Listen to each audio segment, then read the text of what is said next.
Again I am starting. Center of mass of uniform rod. Here, let the length of this rod is L.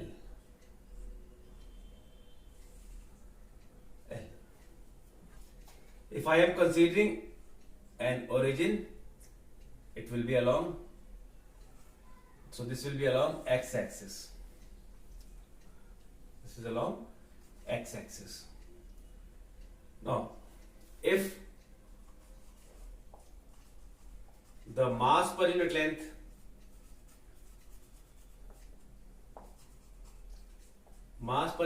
is m by L of the rod, let us consider a small length dx. This part is dx, is having mass dm. So for dx length, mass dm is equals to, mass of this length will be m by L into dx. Now because I am starting from this end, this will be considered as 0, and when I am reaching this will be length L. So I need to get the center of mass of uniform rod, which you all know that it will lie at the center. So here x cm, because it is only along x axis, length I am taking 1 by m x dm. Now dm is equals to this, I will put the value 1 by m integration x m by L dx. M and m cancel out, you are left with 1 by L x dx. Now it starts from 0 to L. Limit, lower limit is 0 and upper limit is L. Now you can see what this xcm is equals to. So 1 by L integration of x dx is x square by 2,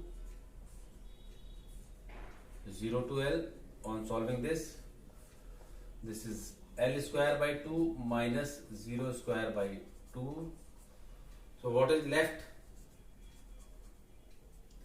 L by 2. So xcm is equals to L by 2, means position of center of mass is at the center of the rod. This is how you will find center of mass of uniform rod.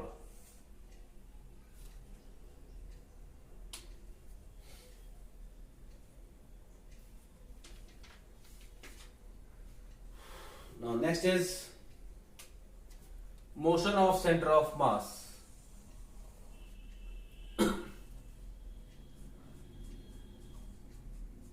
Motion of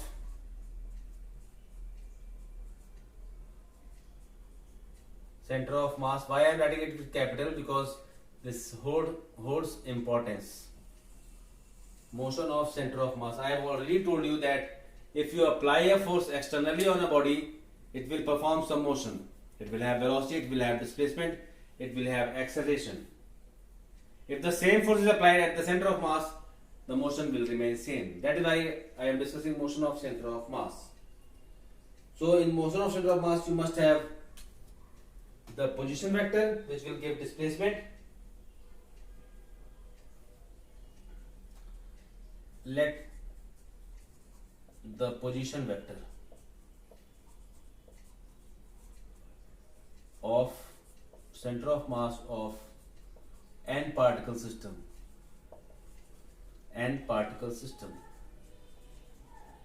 B RCM is equals to M1R1 plus M2R2 plus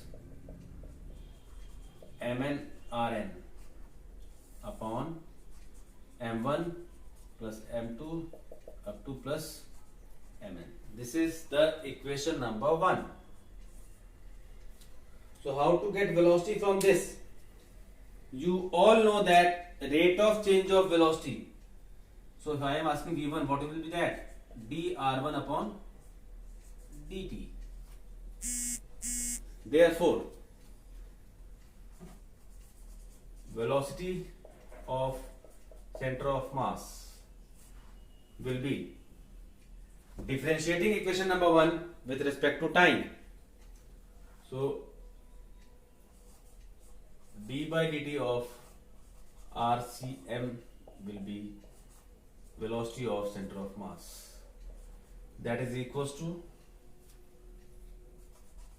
m1 dr1 upon dt plus m2 dr2 by dt plus mn drn by dt upon total mass m1 plus m2 plus m. So this becomes velocity of center of mass is equals to m1 1 upon m, that is total mass, m1 v1 plus m2 v2 plus mn vn. This is equation number 2, velocity of center of mass. This expression will give velocity of center of mass. In a way, if you know it, you can say that this will also give momentum of center of mass. So this is about velocity of center of mass. Now, acceleration of center of mass. Acceleration is a vector quantity. This is d by dt of velocity of center of mass. So that means 1 by m. What you will get? m1 dv1 upon dt plus m2 dvt upon dt plus mn d by dt of vn. So ACM is equals to what? 1 by m m1a1 plus m2a2 plus mn an. Getting?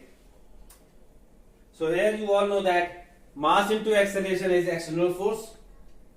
So ACM you are getting. So F external here will be, this is equation number 3.